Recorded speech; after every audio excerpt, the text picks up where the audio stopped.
may be seated.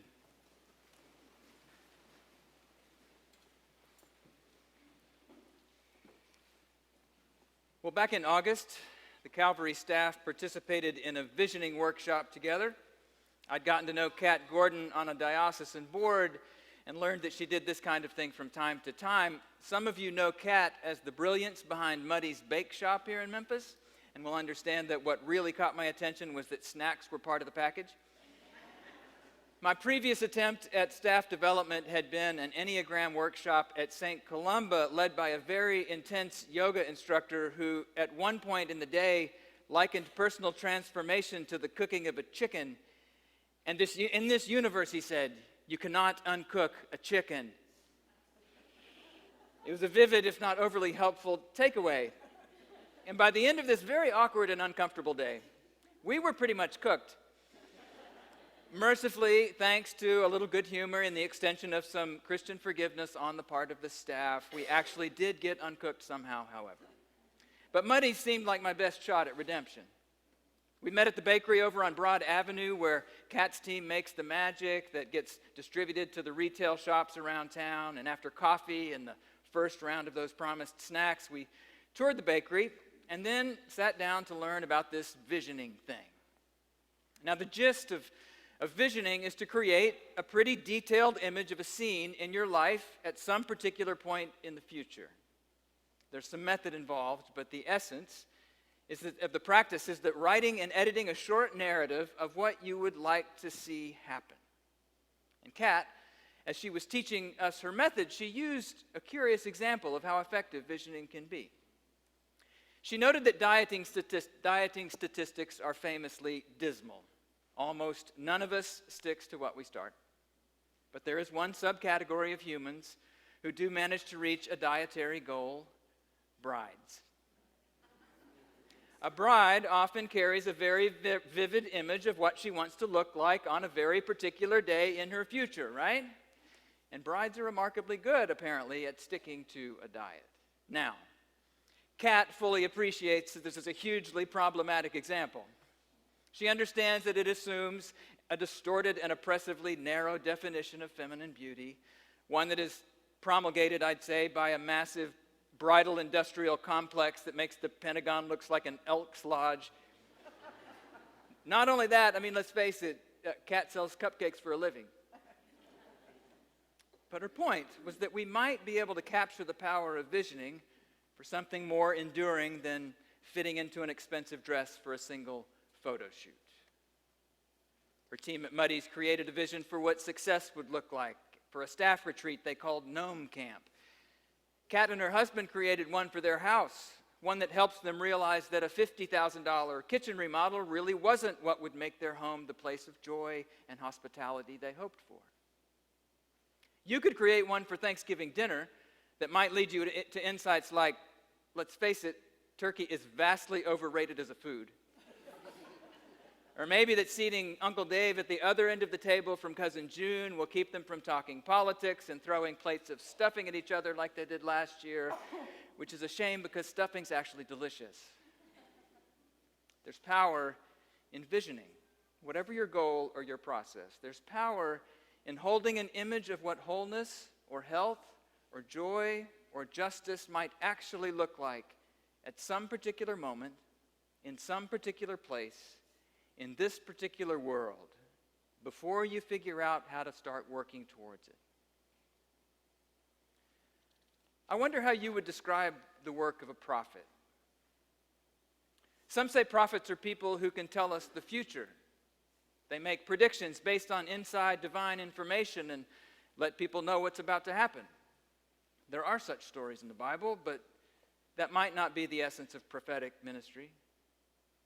My Hebrew Scriptures professor, Dr. Judy Fentress Williams, said being a prophet was less about foretelling than forthtelling.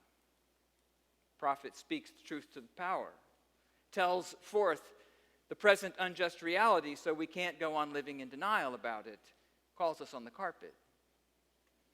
When people say they want a preacher to be more prophetic, I think this is what they have in mind. They want us preachers to get blunter, harsher, maybe more political. They want us to be more willing to offend. Although I've never met anyone who wants to be more offended himself by what his preacher says. It's more like, I really wish you'd be more prophetic and tell God's hard, unvarnished truth to my sister in Christ right over there, 3 rows up, just to the left. I think Jesus wants you to set people like her straight, preacher. Forth-telling, though, bringing forth to our attention injustices we'd rather ignore. This is part of the prophet's task, too. In fact, there's probably more forth-telling than foretelling. But there's at least a third thing the great prophets do for us. I think they are visioners of the first order. They're the ones who provide us with clear, vibrant images, not of what's about to come to pass, and not of the world just as it is right now, but visions of wholeness and health, visions of what shalom would look like if it finally came to pass. Isaiah's peaceable kingdom is one such vision, right? Now, some have rightly pointed out that we are still waiting on that vision all these centuries later.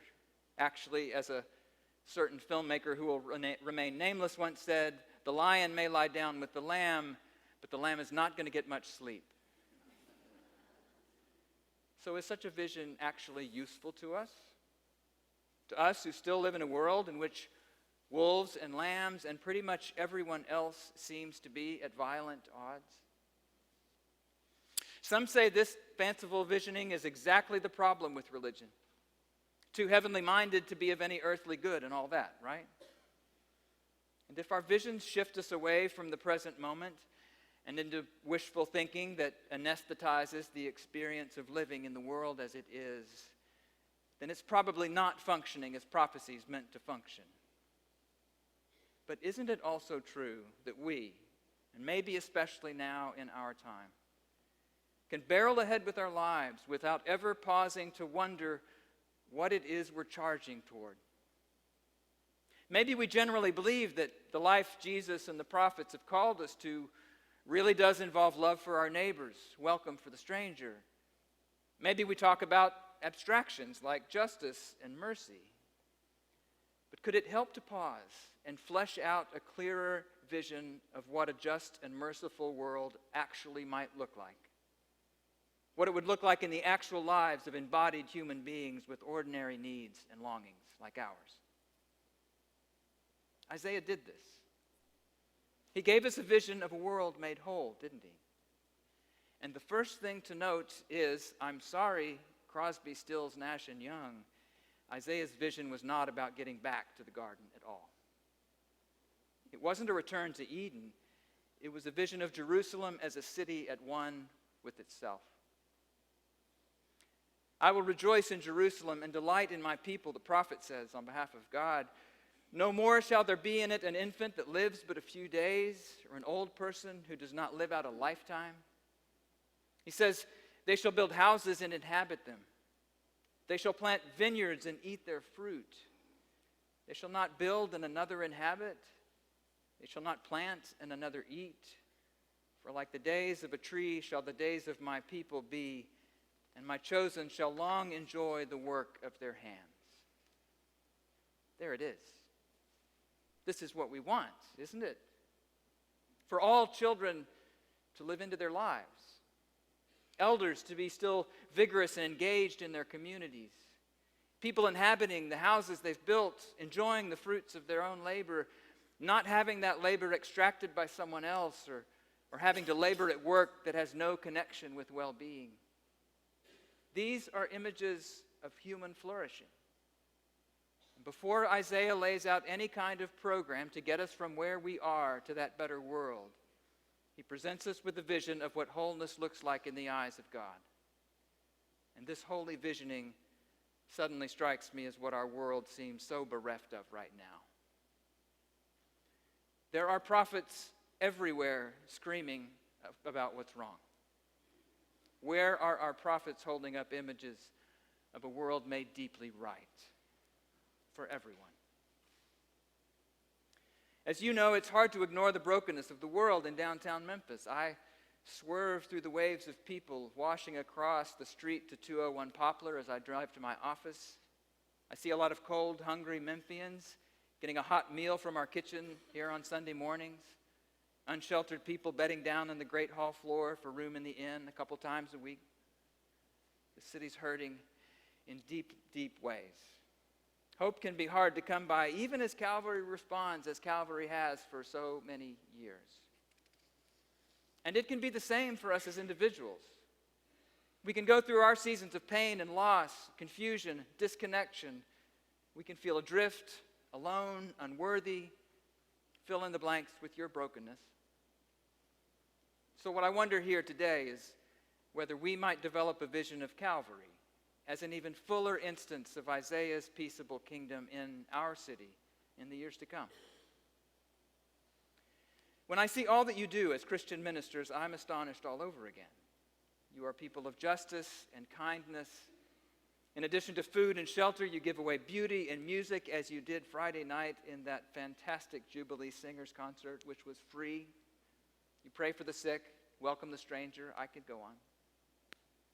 While there's so much more to be done in Memphis, so much need and despair to be met, what I wonder is if God's calling us next to the question of how these various ways we live out the gospel of grace here at Calvary might be made a little more visibly one. Here's an example. Some of you have heard it before.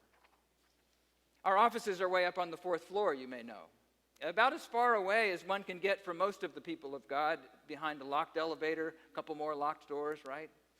And we're invisible to one another up there, down a long, long hallway of doors. Well, what if we began to imagine a very concrete vision of this block, where children in school and neighbors in need and priests typing sermons and bookkeepers paying bills and chefs preparing meals and volunteers tending to the clothes closet? What if we began actually entertaining a physical vision, not of Jerusalem as a city, but of Calvary as a block even more at one with itself? A place where the doings of all kinds of people were more visible to one another.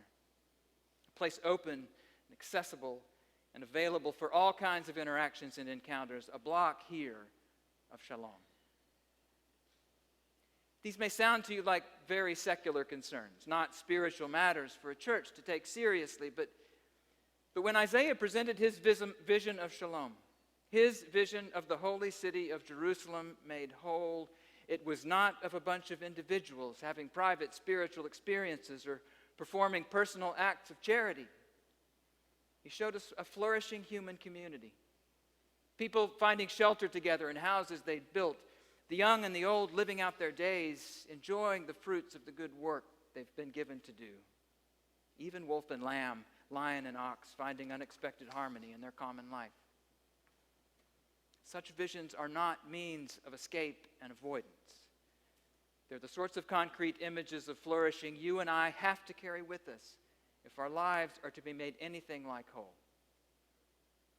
They're images Memphis needs to return to if it's to become a city more at one with itself as well. Prophetic visions that Calvary could become an even fuller expression of in the years to come, if today we set our hearts to filling them out and then making them real.